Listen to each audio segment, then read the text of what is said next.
다들 안녕하세요. 프로토 91회차 토신 정보방 환급 인증합니다. 당첨금은 세후 금액인 거 알고 계시죠? 다들 아시겠지만 한 경기 취소되어 당첨금이 반토막 났지만 그래도 당첨 모두 축하드리며 오늘 경기도 분석 시작해보겠습니다. 금일 첫 번째 경기 산대피오르 대 해오개순 분석 시작해보겠습니다. 산해피오르는 생각보다는 주도권을 중원에서 꾹 잡고 가는 것을 선호하는 편이다. 다만 이 형국에서 하우개순이 이를 잘 수비를 해내고 역습으로 가는 상황에서 약한 모습. 사실 하우개순이 리그에서도 웬만한 상위권보다 실점이 적은 모습이 있고 자신들도 몰데나 보데클림트 상대로 이기는 등 강호들을 상대로 중앙 싸움에서 밀리지 않으면서 이기는 케이스가 있지만 철저하게 하위 전력 운영에 집중하는 상대를 만나면 기복이 꽤 심해진다. 수비적으로 전력 이상의 퍼포먼스를 보여주는 편이다. 특히 18실점은 브란이나 몰대 등 강호들과 비교해도 더 적은 모습을 보여주고 있는 중. 물론 아예 공간을 주지 않겠다는 식으로 나서는 것은 아니고 어느 정도 중앙에서의 라인 싸움에 적극적으로 나서는 편이다. 사네피오르 상대로는 대체적으로 다득점 상황에서 근소한 차이로 이기는 시나리오를 많이 만드는 편이라고 볼 수 있겠다. 하우개순이 이기는 것을 상정하고 있다. 대체적으로 사네피오르가 꽤 공격적인 주도적 운영을 시도하는 경우가 많은데 이 상태에서 하우개순을 확실하게 공략하지 못하고 손해를 보는 케이스가 다수 발생 중. 물론 하우개순이 아예 골을 안 허용하겠다고 나서는 스타일은 아니긴 하지만 전체적으로 하우개순이 공격 효율에서 사네피오르를 앞서는 케이스가 다수다. 금일 두 번째 경기 트롬스에 대해 크리스티안순 분석 시작해보겠습니다. 홈 트롬스의 장점이자 약점은 공격력이라고 할 수 있겠다. 특히 홈에서는 어드밴티지를 믿고 상당히 과감한 전진을 시도하고는 하는데 이것이 실점으로 연결되는 빈도가 다수. 최근 오전에서도 유일하게 패했던 케이스는 오슬로에게 1-2로 패한 홈 경기가 유일했다. 결국 크리스티안순이 난전 유도를 하면서 역습을 가는 것에 취약점을 드러낼 수 있다는 이야기. 실제로 크리스티안순 상대로 2연패를 기록 중이기도 하다. 윌리암센의 이탈이 길어지는 등 센터라인과 전체적인 수비력이 좋은 팀이라고 보기는 어렵다. 대신 라인을 내리고 역습으로 가는 상황에서는 대체적으로 강점을 보이는 경우가 왕왕 있다. 중위권인 스트렘스 고드세와 릴 레스트롬 상대로 3-2, 2-2로 1승 1무를 기록하는 모습.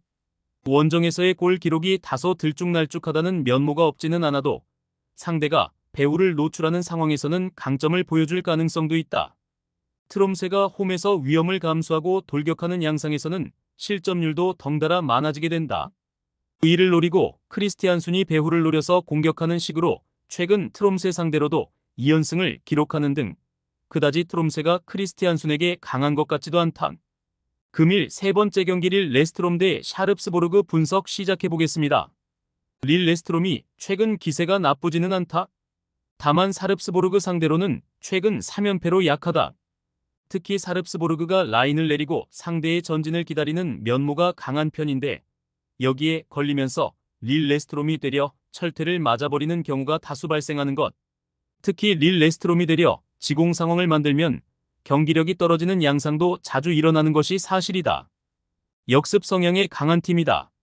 최근 무패를 달리는 매치의 팀들도 로젠보리, 브란 등 상당히 주도권을 잡고 공세적으로 플레이를 하는 팀들이 다수 배치가 되어 있다. 물론 샤릅스보르그가 상대의 공세에 대응하는 것이 장점이라고 보기는 어려운데 대신 원정에서는 슈팅 전환율이 20%를 상회하는 등 높은 확률로 이어지는 득점력이 장점으로 볼 수 있을 것 같다. 샤릅스보르그의 선전을 기대하면 좋겠다. 대체적으로 릴 레스트롬이 샤릅스보르그 상대로는 약했던 것은 참고해야 할 것 같다. 샤릅스보르그가 상대의 공세를 막아내는 능력치가 좋다고 보기는 어려워도 효율이 높은 공세를 바탕으로 주도권을 쥐고 나오는 팀들을 잘 저격하는 편이다. 릴 레스트롬이 이미 3연패로 샤릅스보르그에게 당한 전적도 다수 있다. 금일 네 번째 경기 오드 대 스트렘 고드세 분석 시작해보겠습니다. 오드의 페이스는 상당히 역습 지향적. 다만 중앙에서의 점유나 공격 찬스를 만들어가는 것이 둔탁한 면모가 있어서 단순히 측면을 기동하는 것만으로는 한계가 뚜렷하다. 애초에 스트렘스 고드세의 스타일 강 대체적으로 점유를 가져가는 상황에서는 수비를 상당히 안정적으로 이어가는 면모가 강하다.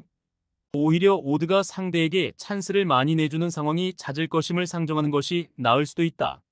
스트렘스 고드세가 지공의 힘이 아주 강한 편은 아니다. 다만 평균적으로 52%의 점유율을 차지하는 순간에는 7경기에서 6실점만 허용 중 수비가 제 몫을 하면서 우세한 흐름을 이어간다고 할 수 있겠다. 이 요소 때문에 대체적으로 스트렘스 고드세는 하위 전력을 만나서 자신들이 경기를 주도하는 매치에서 강하다고 할 수 있겠다. 공식전에서는 3경기에서 1승 2무로 스트렘스 고드세가 꽤 좋다. 스트렘스 고드세의 우세를 기대해보고 있다. 대체적으로 이 매치에서는 스트렘스 고드세가 점유를 가져가게 될 가능성이 높다. 이 경우에는 수비적으로 스트렘스 고드세의 안정세가 높아지면서 대체적으로 수비적인 기량에서 좋은 모습을 보여줄 것. 물론 지공의 힘에서 스트렘스 고드세가 아주 강한 스타일은 아니다. 한 골차 승부로 이어질 가능성이 있다고 본다. 금일 5번째 경기 바이킹 대 몰대 분석 시작해보겠습니다. 바이킹은 상위권 팀을 만나면 약하다. 바이킹의 특징은 늘 중앙에서의 점유를 바탕으로 경기를 주도하는 것. 상위권 팀들이 이를 순순히 당해줄 이유가 없음은 명백하다. 특히 몰대를 만났을 때에도 대체적으로 최근에는 밀리는 편인데 2-2로 비긴 지난 경기에서도 몰대의 자책골 2개 덕분에 겨우 무승부를 기록했다. 올 시즌 5위 이상의 팀을 상대로는 3무 1패로 승리를 기록하지 못했던 기록도 있다. 몰대는 3-5-2 양상으로 가면서 미드필더의 블록과 윙백들의 전진으로 상대를 타격하는 양상도 꽤 잘 만들 줄 아는 편이다. 특히 몰대가 원정에서는 이 양상이 대체적으로 수비적인 안정감으로 이어지면서 7경기 5실점이라는 짠물 수비로 이어지고 있는 상태. 물론 원정에서도 51%의 평균 점유율을 가져가는 등 몰대가 일방적으로 막고 있는 상황을 선호하는 것은 아니다. 몰대가 우세할 것으로 보고 있다. 대체적으로 몰대 같은 강호들을 상대하는 바이킹은 중앙에서의 점유 문제로 인해서 부진하는 경우가 다수. 물론 몰대가 원정에서는 대체적으로 점유 기반보다는 블록과 수비적인 운영을 선호할 수 있다. 토신 최종 조합은 영상 아래 고정 댓글로 말 걸어주시면 토신 정보방에서 무료로 공유해드립니다. 제발 손해보면서 토토하지 말고 다같이 웃으면서 즐겁게 베팅합시다. 함께 하실 분들은 부담 갖지 마시고 편하게 말 걸어주세요.